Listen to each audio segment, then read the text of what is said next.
Everybody at happy Friday. It is Labor Day weekend, and it's also exciting for us over here because we are releasing our Black in Business magazine on September the 1st. So we're excited. This is a good weekend for us. Happy Friday. Come on in. If this is the replay for you all, welcome, and I hope that you're subscribed. But if you're not, go ahead and subscribe, like the channel, share it out, and also become a member. When you subscribe, don't forget to hit the bell for notifications for stories like these and others and these amazing lives. We will also be going live tonight as well. We'll have a late night live tonight, but we going live tonight. So this conversation that we're getting ready to have, hey, I'm wondering, do you get my notifications when I go live, or did you just get this one just now? Because I go live usually, and I go through StreamYard, not directly through the app, and people are saying they're not getting their notifications. So I was just wondering. Also, if you would hit the like button for me, I would appreciate it. Waiting on YouTube to, kind of let people know I'm here. Because what I'm about to talk about, like, some people might not want to hear it, but I'm going to talk about it. Hope we don't get cut off because I am traveling. That's why I don't have my camera on, because I click when I see them every time. Okay, thank you so much. I just don't know. Some people are not getting them. So, but thank you. I appreciate it. I'm going to try to see if other people can get in or, come on this live. This is not my usual time to go live. So my people might be at work, but that's okay. How are you doing? How's your Friday so far? If you guys come in and I miss you, you're going to church or believe in serving God because of the things that they were doing. And they're not the only ones. Some people have just not been caught. But they were like basically had some type of cult, and they were making these people be on phone calls, and they would have to raise funds, and they would tell them that these funds are going towards like impoverished neighborhoods, and they were going to feed the hungry, and that the work that they were doing was going to benefit other people, and that they were going to. So it was important for them to reach their goals, and they created this call center. And so David and Michelle is David's right-hand woman, right? Well, they both have been arrested, and Michelle's went in court today. And some of the text messages that were seen were like some of the text messages were like, so we're not meeting, and I'm just ad-libbing, okay? So we're not meeting our goals for today. Like, I told you we were going to meet this amount. We were going to get to this amount of money today, and we're not there. So guess what? Y'all going to work 5 more hours, and ain't nobody eating, ain't nobody sleeping until we reach our goals. Now, this is wrong, but at the end of the day, if they hadn't met this super goal, then they got to stay home. But at the end of the day, if they hadn't met this super goal, then they got to stay there. I'm not going to feed you, and you better not go to sleep, right? You can't get no sleep. Well, come to find out, all the money that they're raising, don't forget to hit the like, you guys. Thank y'all for being here with me on this afternoon, on this lunch break. But come to find out, all the money that this man is having them to make is really not going to the impoverished communities. It's really not going to the people that are hungry, that are not fed. It's going into their pockets directly and for their own satisfaction. They have mansions and houses across the U.S., mansions and islands and lavish cars and eating real lavishly, while these people are working these long, tired hours, being forced to work these long, tired hours, and not even getting paid for it. And not only that, these church leaders, pastors, are making them go and apply for food stamp benefits so that they can, that's the way they feed them. So you're gonna go and we're gonna get y'all gonna get a food stamp card in your name, and then I'll feed you when I get ready to feed you. Because if you ain't making my money today, the money and the amount that I've set today, you don't get to eat.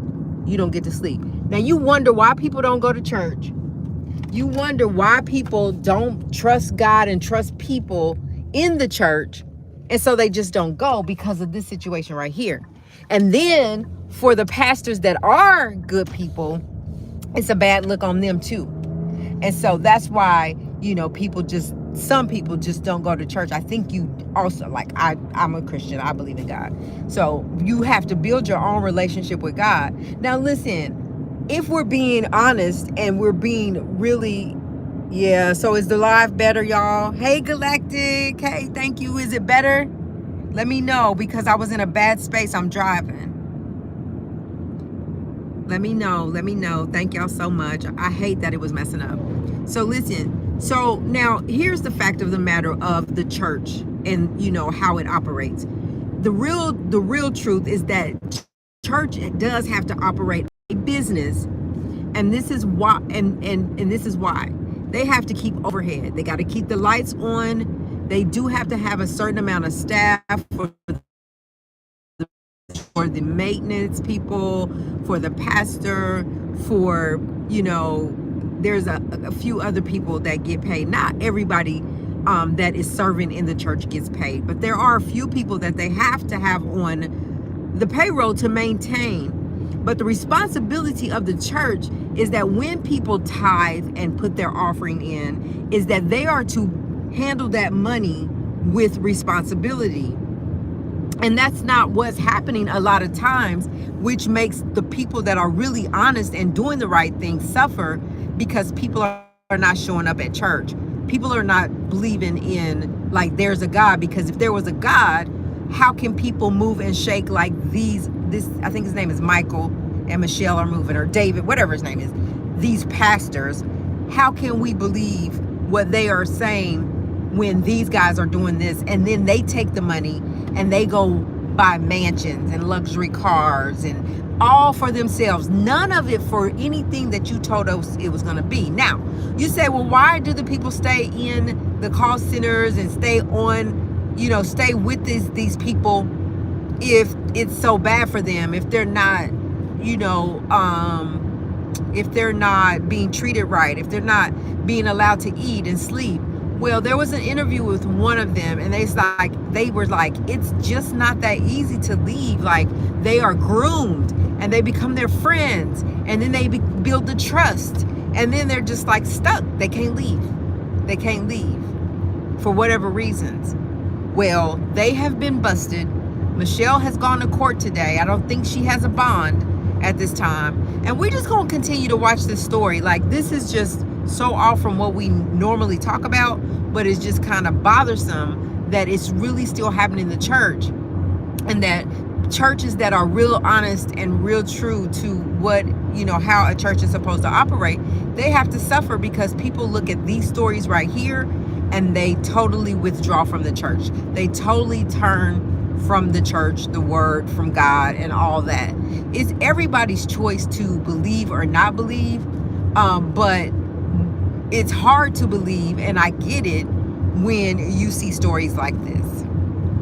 So I think it's just real crazy how it happens and how they get away with it for so long. I think they embezzled like about $500 million or $50 million, something like that, a whole bunch of millions that they embezzled and wasn't able to, and did not pay those people one red cent for doing the work, putting in the extra time, and being treated like slaves.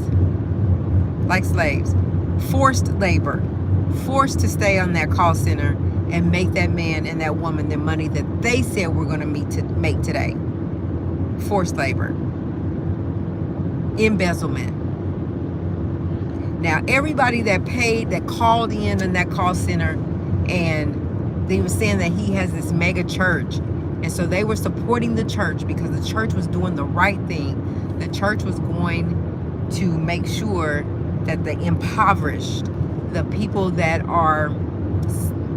don't have anything, no food, no place to live, that's the money. We're going to take your money and we're going to go serve those people. When in reality, they were pocketing all of the money, the work, the community service, none of that ever got done. Never got taken care of. Anyway, so you guys, thank y'all for being here. Everybody that's here now, that's been here, that's gonna come, thank y'all for being here. Hit the like button. Don't forget to subscribe and become a member. Sounds just like slave labor. Like, I agree with you, Galactic. Like, you're telling me, first of all, you groom me and you trick me that you're my friend. And I'm trusting you as my pastor, as my church leader. And so he's grooming them and he's reeling them in. And they're building that trust. And he's like, oh, hey, if you come work for me, we pay you this amount of money. And this is what we gain out of it. We're doing what God has called us to do, to go out in the field and to serve other people that are less fortunate that we are.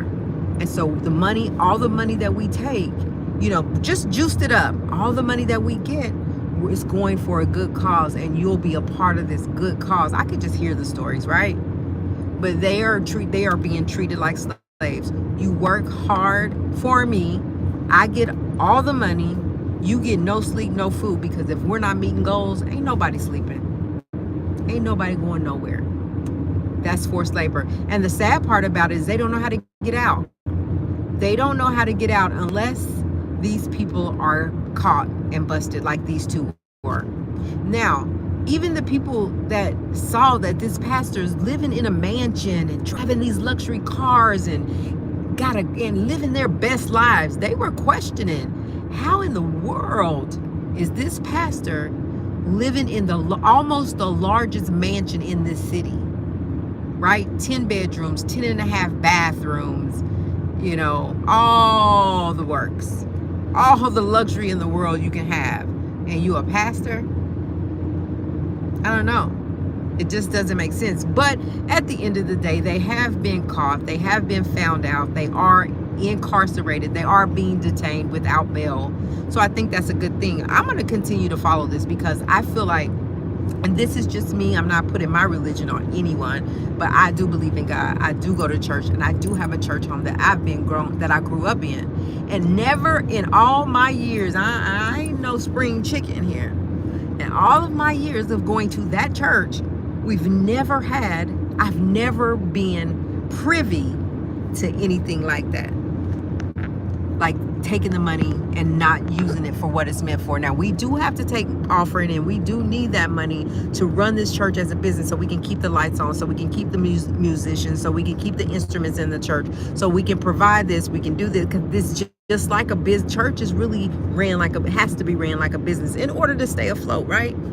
But there's a thin line. Like, you don't cross those lines. That's what it's used for God's kingdom. She says, I know another predominant pastor that needs to be investigated.